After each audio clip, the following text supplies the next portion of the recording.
Alimlər 10 min il əvvəl nəsli kəsilmiş canavar növünü həyata qaytarmaqla dünyanı şoka salıblar. Lakin bu möcüzənin arxasında duran görkəmli genetik mühəndislik şirkəti bununla da dayanmır. ABŞ-ın Texas ştatında yerləşən Colossal Biosciences şirkəti daha bir neçə tarixi canlını yenidən introduksiya etmək planlarını açıqlayıb. Firma yunlu mamont genomunu ardıcıllıqla sıralayıb və bunun təxminən 4000 ildir planetdə dolaşmayan canlıların yaxın bir neçə ildə geri qayıtması üçün əhəmiyyətli olduğunu söyləyib. Şirkətin baş direktoru Ben Lam bildirib ki, nəsli kəsilmiş bu növün ilk balaları yaxın bir neçə ildə doğula bilər. Baş alim Betty Shapiro deyib ki, mart ayında alimlər mamontları vəhşi təbiətə qaytarmaq yolunda ilk addım kimi yunlu sıçanlar yaradıblar. O deyir, bu bizim üçün çox həyəcanlıdır.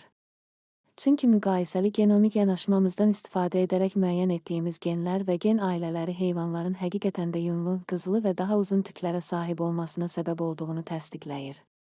Biz gələcəyin mamontlarını belə yaradacağıq. Dodo quşları da Colossal in siyahısına daxil edilib. Çünki firma muzeylərdə qorunan dodo dintini genom mühəndisliyi üçün istifadə edəcəyini açıqlayıb.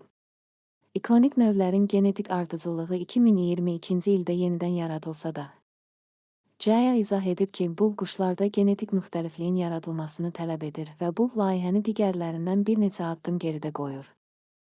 Colossal Biosciences komandası 2017-ci ildə tam genomu ardıcıllıqla sıralayıb. Lakin 2024-cü ildə 108 yaşlı qorunub saxlanmış nümunə aşkar edib və bu tədqiqatçılara orijinal ilə 99,9% eyni olduğunu iddia etdikləri DNA ardıcıllığını təcrid etməyə imkan verib.